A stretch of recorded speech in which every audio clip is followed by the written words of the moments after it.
সুপ্রিয় দর্শক মণ্ডলী, শুভ দুপুর। বাংলাদেশ ও দেশের বাইরে যে প্রান্ত থেকে এটিএন বাংলা দেখছেন সবাইকে সাধারণ আমন্ত্রণ জানাচ্ছি বাইট কেয়ার নিবেদিত সাইবার সিকিউরিটি বিষয়ক টক শো সাইবার টকে। সাথে আছি আমি ইঞ্জিনিয়ার গোলাম সরোয়ার। আপনারা জানেন প্রতি সপ্তাহে আমরা সাইবার নিরাপত্তা সম্পর্কিত ভিন্ন ভিন্ন বিষয় নিয়ে আলোচনা করে থাকি। তারই ধারাবাহিকতায় আজকে আমাদের আলোচনার বিষয় সাইবার ক্রাইম ট্রেন্ডস। এই বিষয়টি নিয়ে আলোচনা করবার জন্য এটিএন বাংলার স্টুডিওতে উপস্থিত হয়েছেন। আমি তাদেরকে পরিচয় করে দিচ্ছি। সাথে আছে Abu Mohammad Sabbir Hasan Chowdhury, chief information technology officer, Premier Bank, এবং আরও আছেন Zisan Ahmed, head of cards, Bank Asia PLC. আপনাদের দুজন কি আমন্ত্রণ জানাচ্ছি আজকের বিষয়টি নিয়ে আলোচনা করবার জন্য। তো আসলে ওয়ার্ল্ড ওয়াইডই সাইবার ক্রাইম দিনে দিনে বাড়ছে এবং সাইবার থ্রেট দিনে দিনে বাড়ছে, এবং এটা আসলে প্রতিনিয়তই ট্রেন্ডও চেঞ্জ হচ্ছে। তো আজকে এক রকমের ক্রাইম হচ্ছে, কাল আর এক রকমের হচ্ছে। যা আসলে ক্রাইমার যারা, হ্যাকার যারা, তারা বিভিন্নভাবে নতুন নতুন পদ্ধতি অবলম্বন করে থাকে। তো বর্তমানে বাংলাদেশে আসলে কোন ধরনের সাইবার ক্রাইম প্রভাবিত হচ্ছে, মিস্টার সাব্বির সাহেব যদি আলোচনা করেন। আসলে আপনি ঠিকই বলেছেন, আসলে প্যাটার্নটা প্রতিনিয়ত চেঞ্জ হচ্ছে। আসলে এখানে দুইটা বাজওয়ার্ড, একটা হচ্ছে ডিজিটাল আর একটা হচ্ছে সাইবার। জি, ডিজিটালি আমরা যত আগাচ্ছি তার পেছনে আসলে সাইবার ক্রাইমগুলি আসলে আসছে। জি, এবং আগের যেভাবে আমরা ধরেন সাইবারে যে ধরনের অ্যাটাকগুলি পেতাম, এখন এগুলি কিন্তু অনেকটা চেঞ্জ হয়ে আসছে। জি, এখন অ্যাটাকের মধ্যে যদি দেখেন, মানুষ এখন ফিনান্সিয়াল অ্যাটাকে যেমন সবসময় চিন্তায় থাকে, বাট তার যে সোশ্যাল যে ইনভলভমেন্ট, হ্যারাসমেন্ট, এটা নিয়ে কিন্তু মানুষ আরো বেশি চিন্তিত। জি। সো আপনি ফিনান্সিয়াল অ্যান্ড নন ফিনান্সিয়াল বোধ যদি আপনি চিন্তা করেন, তাহলে এখনকার সাইবার যে অ্যাটাক, এটা আসলে একটু ডিফারেন্ট লেভেলে। মানে আসলে ক্রাইম তো সবসময় হতো, মানে আমাদের ডিজিটাল হওয়ার আগেও ক্রাইম হতো, সাইবারের আগেও ক্রাইম হতো, এবং ক্রাইমাররা প্রতিনিয়তই তাদের নতুন নতুন পদ্ধতি আবিষ্কার করে ক্রাইম করার জন্য, যাতে মানুষ তাদেরকে না বুঝতে পারে। তো ঠিক সাইবার জগতেও মানে এইরকম ট্রেন্ড প্রতিনিয়ত হচ্ছে। যেমন লাস্ট যে ইনসিডেন্ট, যদি লাস্ট ইনসিডেন্ট আমরা দেখি বাংলাদেশের, যে ডিএনএস এর যে অ্যাটাকগুলি হলো আমাদের কয়েকটা জায়গার, যে কোনো কারণে হোক তাদের ওয়েবসাইটটা আসলে ডাউন ছিল। এটাতে আমরা বলতে পারি তাদের কি ফিনান্সিয়াল লস হয়েছে? না, ফিনান্সিয়াল না, বাট তাদের যে রিপুটেশন, গুডউইল, এটার ভ্যালু কিন্তু ফিনান্সিয়ালের চাইতে অনেক বেশি। এখন ওই পার্টিকুলার যে অর্গানাইজেশন আছে, তারা কিন্তু তাদের দিকে যে অ্যাওয়ারনেস, প্রিপারেশনের অভাব ছিল না। বাট এখনকার যে আসলে আমরা যেভাবে চিন্তা করছি, যে কমব্যাটটা কিন্তু আমার একার মধ্যে না, এন্ড ইউজার হতে নিয়ে যে অর্গানাইজেশন তার, এবং সে যাদের থেকে সার্ভিস সাপোর্টগুলি নিচ্ছে, সবার কিন্তু একটা কম্বাইন এফোর্ট এখানে থাকতে হবে। আমি আমার দিকে খুব স্ট্রং একটা প্ল্যাটফর্ম করলাম, বাট আমি যেখানে ওয়েবসাইটটা হোস্ট করছি বা যেখানে ডিএনএসটা আছে, ওটা যদি কোনো কারণে কম্প্রোমাইজ হয়, তাহলে কিন্তু আমার জিনিসটা এনশিওর করা, আসলে প্রত্যেকটা কাজের একটা সাইকেল থাকে, টোটাল সাইকেলটাকে আমাদের সিকিউর করতে হবে। তো এগুলি এনশিওর করাটা কিন্তু বর্তমান যুগে অনেক ডিফিকাল্ট। আমরা এখন যে ধরেন আমরা এখন অনেক কাজ খুব ইজিলি করতে পারছি আইওটি ইউজ করে। সো হ্যাকাররাও কিন্তু এই আইওটি ইউজ করছে কাউকে পেনিট্রেট করার জন্য, এবং এটাকে কিভাবে তারা মানে অ্যাটাক করতে পারবে, সে কিন্তু কার কি উইকনেস, কোন অর্গানাইজেশনের কি উইকনেস, সে কিন্তু এই আইওটি কিন্তু ইউজ করছে। সো এই ধরনের এআই বলেন, আইওটি বলেন, এগুলি আসলে আমাদের জন্য যেমন অনেক ইউজফুল, এগুলোর সিকিউরিটি এনশিওর করা ইজ অ্যানাদার লেভেলে এখন আমাদের চ্যালেঞ্জ। আরেকটা জিনিস হচ্ছে, আসলে যে জিনিসটা যত উপকারী তার দ্বারা ততটাই ক্ষতি হতে পারে, অবশ্যই, যদি সেটা প্রপারলি ম্যানেজ না করে। জি, ধন্যবাদ আপনাকে। অপরাধ করার জন্য, ক্রাইম করার জন্য আসলে একটা মিডিয়া দরকার হয়। সেই ক্ষেত্রে আমাদের দেশে সোশ্যাল মিডিয়া আমরা অনেক জনপ্রিয়, এবং সোশ্যাল মিডিয়া আমরা ব্যবহার করি না এমন কেউ নেই। তো এই সাইবার অপরাধীরা সোশ্যাল মিডিয়াকে কিভাবে ব্যবহার করে এবং এটার ভূমিকাটা কি, জিসান সাহেব যদি একটু আলোচনা করেন। সোশ্যাল মিডিয়াটা আসলে আপনি যে বলেছেন সরোয়ার ভাই, এটা খুবই ইম্পর্টেন্ট একটা পার্ট। এই মুহূর্তে সোশ্যাল মিডিয়া আমরা ঘুম থেকে উঠি হয়তো সবাই মোবাইলটাকে হাতে নিচ্ছি, সোশ্যাল মিডিয়া ঢুকছি। যতটা না আমরা মেইন স্ট্রিম নিউজ থেকে খবরটা নিচ্ছি, তার চেয়ে বেশি সোশ্যাল মিডিয়ার উপরে আমরা সাধারণ জনগণ ওটার উপরে বেশি রিলাই করছি। মনে হচ্ছে যেন এভরি মোমেন্টে হয়তো আমি আপডেটেড ইনফরমেশনটা সোশ্যাল মিডিয়ায় পেয়ে যাবো। যদিও সোশ্যাল মিডিয়া অনেক অথেন্টিক ইনফরমেশন আছে, অনেক লাইক এটিএন বাংলার মতো অনেক প্রতিষ্ঠান আছে যারা ভেরিফাইড পেজ থেকে দিচ্ছেন, ওগুলো ফাইন। কিন্তু আমাদের যেহেতু একটা বড় জনগোষ্ঠী আছে, অনেক বড় জনগোষ্ঠী, সবাই তো কিন্তু আসলে অথেন্টিক, এবং সবাই কিন্তু পেজ আমাদের দেশ থেকেও চালাচ্ছে না, দেশের বাইরে থেকেও ইউজ করতেছে। যেহেতু অথেন্টিক পেজটা কারা, এটা আসলে আমরা আসলে আইডেন্টিফাই করতে পারছি না। যে কোনো কিছুতেই আমরা লাইক দিয়ে দিচ্ছি, শেয়ার দিয়ে দিচ্ছি, হয়তো একটা ইনফরমেশনটা ফেক ইনফরমেশনটার উপরে কিন্তু আমরা অনেক সময় নিজেরা মনে করছি ইটস রাইট, এটাই হওয়ার কথা ছিল, আমি শেয়ার দিচ্ছি, লাইক দিচ্ছি, আরেকজনের কাছে চলে যাচ্ছে। ফলে আমরা সোশ্যাল মিডিয়ার মাধ্যমে কিন্তু অনেক ফেক ইনফরমেশনটাকে কালেক্ট করছি, যেটা কান্ট্রিতে অনেক ধরনের প্রবলেম তৈরি করছে। আমরা দেখছি অনেক আনরেস্ট তৈরি হয়ে যায় সোশ্যাল মিডিয়ার কারণে। সোশ্যাল মিডিয়ার মাধ্যমে অনেক ধরনের ফিশিং হয়, লাইক যে কোনো ধরনের একটা সেলস পোর্টাল খুবই অ্যাট্রাকটিভ কোনো একটা অফার দিয়ে দিচ্ছে। আমরা যারা সাধারণ জনগণ, যারা আমাদের দেশে সাধারণ জনগণ আছে, তাদের মধ্যে কিন্তু এখন পর্যন্ত ওই জায়গাটা তৈরি হয় নাই যে আসলে কতটুকু বেনিফিট দিলে আমি মনে করবো এটা রিলায়েবল। এখন যদি বলা হয় BMW গাড়ি ফেসবুক থেকে পাওয়া যাবে একটা লটারি জিতলেই, আমরা হয়তো ওখানে হুমড়িকে পড়ে যাচ্ছি, কোথায় যাব না, এটাকে আমরা ওই জায়গাটায় কাজ করছি না। সো আমাদের জনগণ যদি আমাদের যারা ইউজার সোশ্যাল মিডিয়ার, ওনারা যদি একটু অথেন্টিকটা দেখেন, ওনারা যদি একটু রিলায়েবল হয় কিনা। এই ক্ষেত্রে আমার মনে হয় সোশ্যাল মিডিয়ার যারা মানে ওনার আছে এবং যারা সার্ভিস প্রোভাইড করে তাদেরও একটা দায়বদ্ধতা আছে। আগে তো আপনি চাইলেই একটা অ্যাকাউন্ট ক্রিয়েট করতে পারতেন, এখন হয়তো বা কিছুটা রেস্ট্রিকশন আসছে, কিন্তু এইখানে তাদের মনে আর একটু অথেন্টিক মানে ট্রাই করে তারপরে অ্যাকাউন্ট ক্রিয়েট করতে দেওয়া উচিত মনে হয়। আসলে এত জনগোষ্ঠী যেখানে আপনার অথেন্টিকেশনের জন্য হয়তো আপনার জন্য এখন যদি এনআইডি ভেরিফাই করতে হয়, তাহলে একটা এনআইডি দিয়ে একটার বেশি সে ধরেন ফেসবুকের কথাই যদি বলি, একটার বেশি এনআইডি ইউজ করবে এবং একটার বেশি পারবে না। সেটাও ফেসবুকের জন্য একটা চ্যালেঞ্জ, কারণ হলো এক এক কান্ট্রি এক এক রকম স্ট্রাকচার। সো সব কান্ট্রির সাথে তাহলে সবগুলো কান্ট্রির সাথে ওদেরকে মিলে কাজ করতে হবে। ডেফিনেটলি এটা হলো ভালো। সে তো কান্ট্রি ওয়াইজ কাজ করছে, কান্ট্রি ওয়াইজ তার মনিটরিং, কান্ট্রি ওয়াইজ সবকিছু কান্ট্রি ওয়াইজ করছে, তাহলে এটা চাইলে কিন্তু করতে পারে। সেক্ষেত্রে কিন্তু আমাদের এই জেনুইনেসটা অনেক ভালো হয়, আমরা ফেক আইডি তৈরি করতে পারি না। আপনি দেখবেন যে অনেকের আছে এরকম যে একটা আইডি আছে, ওনার ছবি, ওনার পার্সোনাল ইনফরমেশন দিয়ে আরেকটা কপি করে সিমিলার একটা আইডি তৈরি করে কিন্তু অনেক রকমের ফ্রড হচ্ছে। এবং ন্যাশনাল আইডি আপনি বাদে দিলেন, ধরেন একটা তার যে কোনো একটা আইডেন্টিটি আছে, office ID card, passport, driving licence, এখানে কিন্তু তার ছবি আছে এবং তার একটা ভেরিফাইড একটা প্রোফাইল পিকচার দিতে হবে। এই প্রোফাইল পিকচারের সাথে ওটা যদি মিনিমাম 70% ম্যাচ না করে, তাহলে তাকে আইডি করতে দিবে না। এটাও তো এভাবেও তো করতে পারে তারা। সেক্ষেত্রে লাইভ একটা ছবি আইডেন্টিফাই করা উচিত, যদি অথেন্টিকেট করা যেত খুবই ভালো হতো। বাট আমার যেটা মনে হচ্ছে, আমাদের যারা প্রান্তিক যারা ইউজ করছেন, ওনারা যদি জেনুইনটাকে ট্রাস্ট করেন আর খুব বেশি অথেন্টিক পেজটাকে ট্রাস্ট করেন, এবং হলো খুব লোভনীয় অফার দেখলে সেটা যেন সহজেই গ্র্যাব করাটা না করেন, আগে দেখতে চান যে আসলে জেনুইন কিনা। আপনি দেখবেন হয়তো কোনো একটা এয়ারলাইন্সের নাম দিয়ে আসছে যেখানে লাইক দিলে আপনি একটা এয়ার টিকিট পেয়ে যাবেন। এটা কি আসলে রিলায়েবল? কারা দিচ্ছে? তাদের যে পেজটা কি জেনুইন? তাদের যে ওয়েবসাইটের যে অ্যাড্রেসটা ইউজ করা হয়েছে এটা কি জেনুইন? ইনফরমেশনগুলো কালেক্ট করা, হ্যাক করা, এটা হলো মূল উদ্দেশ্য থাকে। আমরা সাইবার ক্রাইমের পার্সপেক্টিভ যদি বলি, তাহলে আমাদের আসলেই যারা লাইক এটিএন বাংলার মতো যারা আছেন, ওনারাও একটা জেনুইন পেজ থেকে দিবেন এবং কাস্টমারও বুঝে নিতে হবে যে আসলে কোন জায়গায় আমি লাইক দেব, কোথায় শেয়ার দিব। এখানে লাইক না দিয়ে যাবেন না। অনেক দেখবেন ইসলামিক, অনেক ধরনের ধর্মীয় একটা পেজ দিয়ে বলতেছেন যে এখানে লাইক না দিয়ে যাবেন না। আমাদের জনগণ মনে করছে এটা এখানে লাইক দেওয়াটা হয়তো আমার রিলিজিয়াসের পার্ট, বাট আদৌ কি এটা তাই? সো আমরা আসলে বুঝছি না কোথায় লাইক এক ধরনের ক্রাইম। এটা এক ধরনের crime, because of information collect করছে, ওর পারপাসটা ডিফারেন্ট ভাবে কাজ করছে।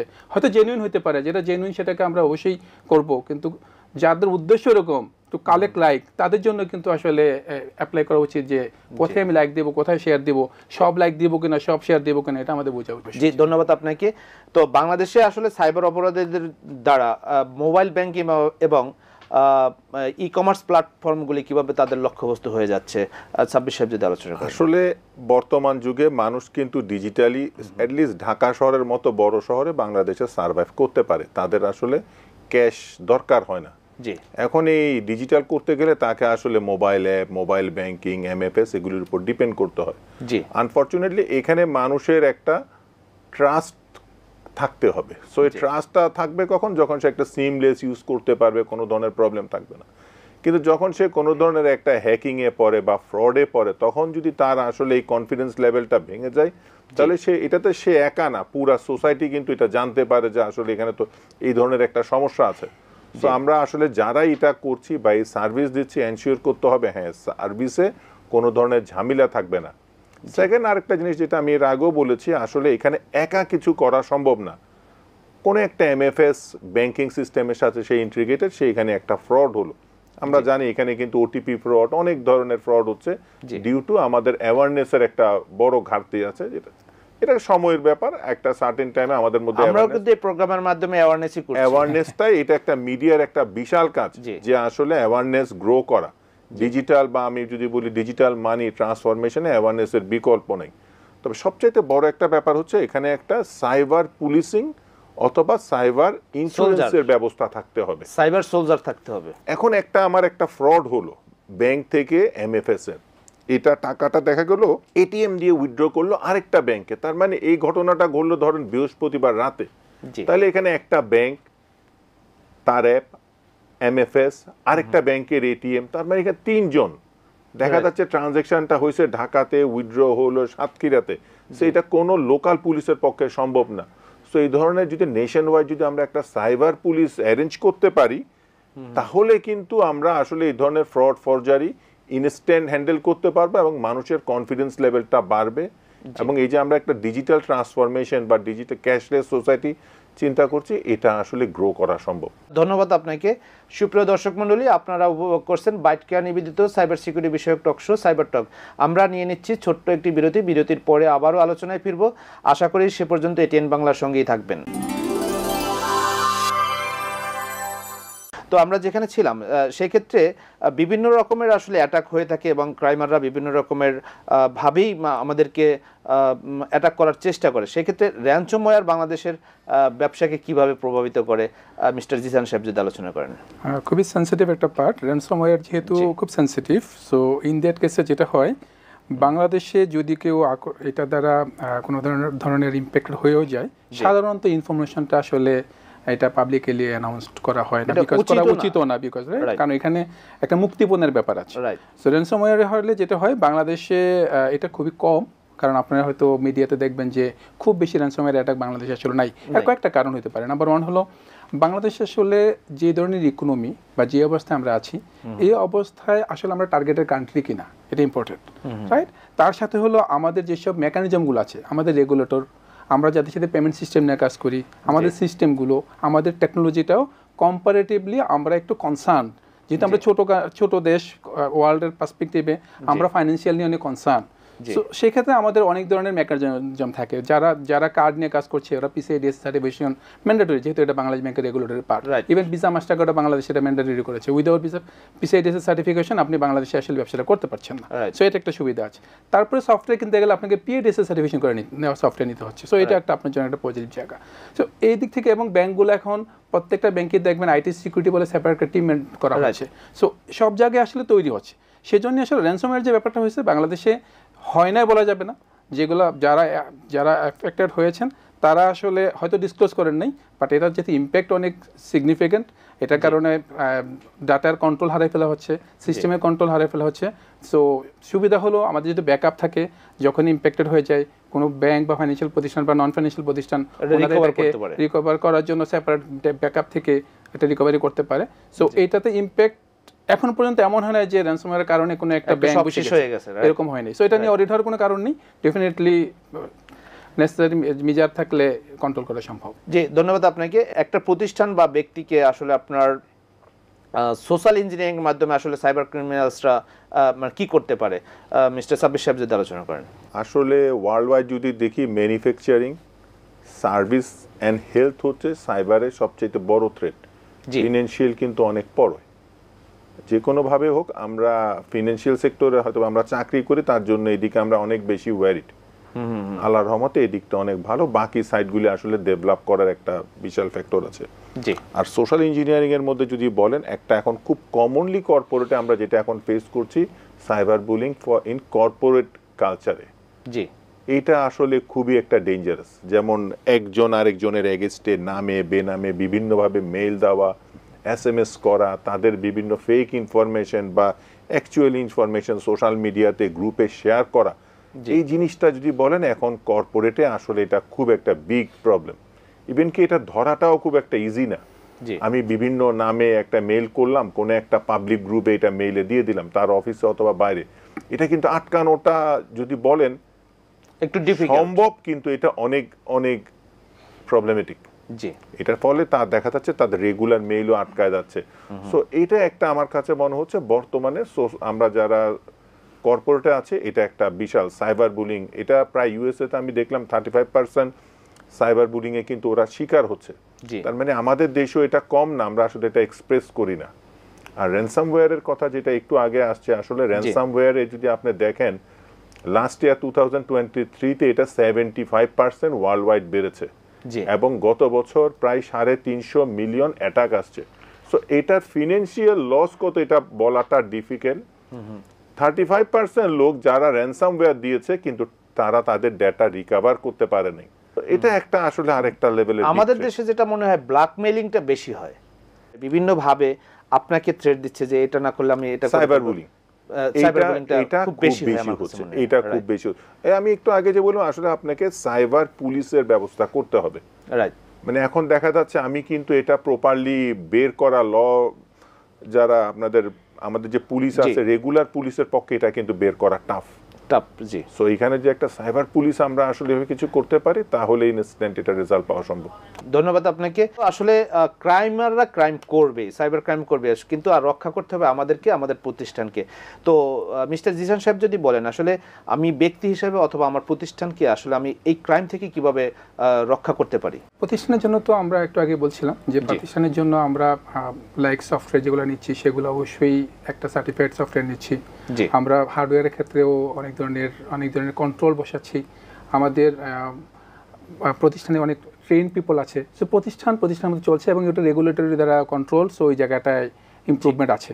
বাট সবচেয়ে ইম্পর্টেন্ট হলো যারা ইউজার, আমরা সব কন্ট্রোল করলাম, কিন্তু যার কাছে ওটিপিটা গেলেন ওনাকে ফোন করে বলা হলো যে আপনাকে একটা 4 ডিজিটের একটা নাম্বার পাঠানো হয়েছে সিস্টেম আপগ্রেডেশনের জন্য। ওটিপির কথা বললোই না, বলে একটা নাম্বার গেছে। না, ওটিপি বলে না ওরা সাধারণত, ওরা বলে যে আপনার কাছে একটা 4 ডিজিটের নাম্বার গেছে, এই নাম্বারটা একটু আমাকে দেন, আপনার এই ইনফরমেশন আপডেট করতে হবে, অন্যান্য কিছু ইনফরমেশন আমরা সরল মনে শেয়ার করে ফেললাম। সো এন্ড ইউজার যে সে যখন শেয়ার করে দেয়, আপনি যত সিকিউরিটি নিচে লেয়ারেই বসান, কিন্তু সিকিউরিটির আলটিমেট যে জায়গাটুকু এটা যদি ডিসক্লোজ হয়ে যায়, লাইক ইসে আপনার তালার চাবিটা আপনি দিয়ে দিচ্ছেন, তাহলে কিন্তু আর কন্ট্রোল করে আপনি যত ভালো তালাই নেন। আমাদের যেটা করতে হবে, অবশ্যই যারা আমাদের এন্ড ইউজার, যারা আমাদের কাস্টমার, যারা আসলে বেনিফিশিয়ারি, ওনাদেরকে অনেকগুলো স্টেপসে যেতে হবে। যেমন মোবাইল নাম্বারটা খুবই সেন্সিটিভ এই মুহূর্তে, সো মোবাইলের কন্ট্রোল ওনার থাকতে হবে। মোবাইলটা যদি ওনার কন্ট্রোলে না থাকেন তাহলে কিন্তু ওটিপিটা অন্যের কন্ট্রোলে চলে যাবেন। ওনার ইমেল অ্যাড্রেসটার কন্ট্রোল ওনার হাতে থাকতে হবে। উনি যদি ইমেল অ্যাড্রেসটা ওপেন রাখেন, পাসওয়ার্ডটা যদি খুব সিম্পল রাখেন, অনেক পাসওয়ার্ড কিন্তু ব্রেক করে ফেলে যাচ্ছে, সো ওই জায়গাটা কন্ট্রোল থাকতে হবে, যেহেতু ওটিপিটা ইমেলও যেতে পারে। তার সাথে সাথে ওনাকে কেউ ফোন করলেন, এটা খুব ইম্পর্টেন্ট একটা মেসেজ, আপনাদের মাধ্যমে এটা আসলে সবার কাছে পৌঁছানো উচিত। এটা যদিও সবগুলো ব্যাংক, ফাইন্যান্সিয়াল প্রতিষ্ঠান অন্যরা এটা কমিউনিকেট করছে, ব্যাংকের দুই ধরনের ফাংশন আছে কাস্টমার সাথে কমিউনিকেট করার জন্য কলের ক্ষেত্রে। একটা বলে ইনবাউন্ড কল, যেখানে কাস্টমার নিজে কমিউনিকেট করবে, আর একটা outbound call, bank proactively communicate করবে। কাস্টমার যখন কমিউনিকেট করে 2-4টা কোশ্চেন জিজ্ঞাসা করতে পারে টু ভেরিফাই যে কাস্টমারটা আসলে জেনুইন কাস্টমার কিনা, কারণ ওখানে কিন্তু মোবাইল নাম্বারটা থাকে, সো রেজিস্টার্ড মোবাইল দিয়ে কিন্তু ভেরিফিকেশন হচ্ছে, তারপর বোঝার চেষ্টা করে বিহাইন্ডে অন্য কোনো পার্সন আছে কিনা। বাট যখন নাকি এটা কোনো প্রতিষ্ঠান কল করে, তখন আসলে আমাদের কাস্টমারদেরকে আরেকটু বেশি সাবধান হতে হবে, কারণ প্রতিষ্ঠান ফোন করে কখন বলবে না 4 ডিজিটের ইনফরমেশন আমাকে দেন, প্রতিষ্ঠান ফোন করে বলবেন আপনার কার্ডের নাম্বারটা দেন, প্রতিষ্ঠান ফোন করে বলবেন না আপনার এক্সপায়ারি ডেটটা দেন। সো ওই সময় সাবধানতা থাকতে হবে। আমাদের এই সাবধানতাটা তৈরি হওয়ার জন্য যে জায়গাটুকু আমরা বলবো, যদি আমাদের কাস্টমার অতটুকু সাবধান হন, ইনফরমেশনটা শেয়ার না করেন, পাসওয়ার্ডটা শেয়ার না করেন, এবং ডেফিনেটলি স্ট্রং পাসওয়ার্ড ইউজ করেন ইন্টারনেট ব্যাংকিং ক্ষেত্রে বিশেষ করে, যদিও আমরা এখন সবগুলো ব্যাংক এবং ফাইন্যান্সিয়াল প্রতিষ্ঠানের ক্ষেত্রে যেটা হয় আমরা স্ট্রং পাসওয়ার্ড দিচ্ছি, কমপ্লেক্স পাসওয়ার্ড দিচ্ছি, এটা রেগুলেটরি পার্ট। সো ওভাবে ব্যাংক প্রতিষ্ঠান কাজ করছে, কাস্টমারদেরকে একটু সতর্ক থাকলে। এই ক্ষেত্রে একটা জিনিস হতে পারে, যেমন মনে করেন বিভিন্ন কল সেন্টারে যখন কল দেয় তখন রিং বাজে বা বিভিন্ন কথা শোনায়, এই কথা না শুনে আমার মনে হয় এই সাইবার নিরাপত্তার সচেতনতামূলক মানে কোনো কথা শোনালে মনে হয় আরেকটু পাবলিকের কাছে ভালো হয়। এটা ব্যাংকের এবং আমরা মোবাইল ফোনগুলোতে যখন ফোন দিই অনেকক্ষণ কথা শুনতে হয়, এই জায়গাটাতে মনে হয় এটা করতে পারে মনে হয়। খুব ভালো বলেছেন। যদি কাস্টমার ফোন করার পরে অনেক সময় যখন ওয়েটিং এ থাকে তখন আমরা কথাটা বলতে পারি, যদি ওয়েটিং এ না থেকে অল্প সময়ে কল হয়ে যায় সেক্ষেত্রে সম্ভব হয় না। ডেফিনেটলি একটা ভালো উদ্যোগ, অনেক সময় এই ধরনের করতে পারি। আর কাস্টমারদেরকে কিন্তু ব্যাংক কিছুদিন পরপরই কমিউনিকেট করছে, আপনারা এসএমএস করেন, মেইল করেন, আমাদের প্রবণতা হচ্ছে এসএমএস আর মেইল দেখার প্রবণতা আমাদের খুবই কম, কিন্তু যখন আমি আপনাকে কল দিলাম আমাকে ওয়েট করাচ্ছেন তখন কিন্তু আমি বাধ্য হয়ে শুনছি। ওই ক্ষেত্রে যদি আপনার একটা কথাও তার কানে যায় এটা কিন্তু তার অনেক উপকারে লাগতে পারে। ওগুলো ব্যাংক করতেই পারে যে কমিউনিকেশন সময় ডেফিনেটলি এই ধরনের ইনফরমেশনকে কাস্টমারের মধ্যে ট্রান্সফার করতে পারি। একটা জিনিস অ্যাড করতে চাই, দেখেন আমরা আমাদের নিজেদের স্বাস্থ্যের জন্য অনেক ভ্যাকসিন দিই, তারপরেও কিন্তু আমরা একটা ইন্স্যুরেন্স করি। যারা ক্রিকেট প্লেয়ার শেন ওয়ার্ন তারা আমরা জানি থামে বিভিন্ন আঙ্গুলের উপর ইন্স্যুরেন্স করে, কারণ এগুলি সবচেয়ে রিস্ক ফ্যাক্টর। জি সো আমি সাইবার নিয়ে যাই বলি, আমি কাস্টমার অ্যাওয়ারনেস ইকুইপমেন্ট যাই কিনি, দিন শেষে আমাকে ধরে নিতে হবে কোনো কিছুই রিস্ক ফ্রি না, একটা সার্টেন রিস্ক থাকবে, এই রিস্কটা নিয়েই চলতে হবে। সো আমার কাছে মনে হয় মানে এখন বেস্ট টাইম আমাদের একটা সাইবার ইন্স্যুরেন্স থাকা দরকার ব্যাংকে, মানে একটা এই রিস্ক কাভারেজের আসলে কোনো ব্যাংকেই কিছু নাই। এটা একদম যথার্থ বলছেন আপনি। আসলে এই সাইবার ইন্স্যুরেন্স নিয়ে আমরা এই প্রোগ্রামে আরো অনেকবার বলছি যে আসলে সাইবার ইন্স্যুরেন্স থাকা উচিত।